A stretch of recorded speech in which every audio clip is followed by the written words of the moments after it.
बच्चों, आज हिंदी खड़ी बोली गद्य का विकास पढ़ाएंगे। हिंदी खड़ी बोली गद्य के विकास को जानने से पहले ये जानना बहुत आवश्यक है कि गद्य क्या है।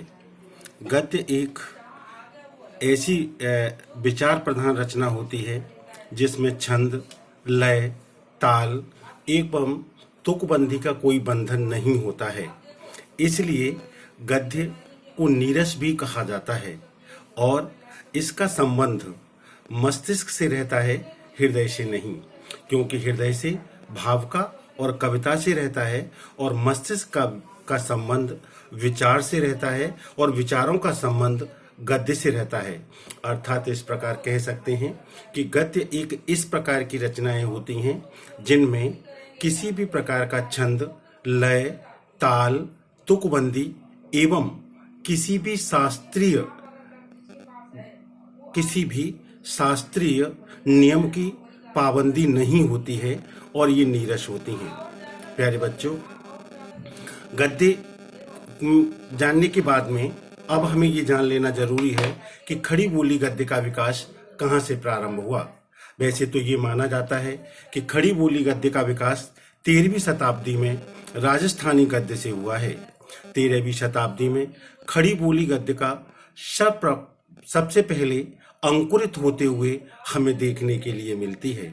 इसमें दो लेखक हुए, मुनि जिन विजय और दूसरे हुए संग्राम सिंह, और इन दोनों ने ही जैन धर्म के उपदेश एवं सिद्धांतों से संबंधित अपनी रचनाएं लिखी और राजस्थानी गद्य में इसी प्रकार की अन्य भी रचनाएं हमें देखने के लिए मिलती हैं।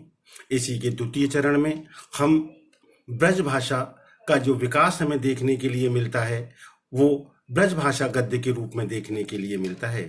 16वीं सदी के प्रारंभ से लेकर के 17वीं शताब्दी तक इसमें गद्य की रचनाएं ब्रज भाषा में लिखी गईं, जिसके प्रमुख लेखक विठ्ठललाल, गोकुलनाथ, नावादास, बनारसी दास आदि लेखक थे।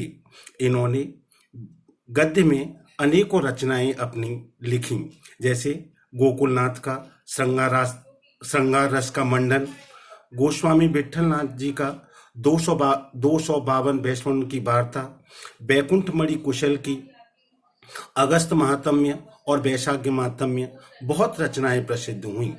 इसके साथ साथ ब्रज भाषा में और भी रचनाएं लिखी गईं, जिसमें हमें ये देखने के लिए मिलता है कि जो गद्य राजस्थानी भाषा से प्रारंभ हुआ था वो ब्रज भाषा में आकर के पहले से और ज्यादा कहीं परमार्जित और सुदृढ़ हो गया है। इसी खड़ी बोली गद्य के विकास का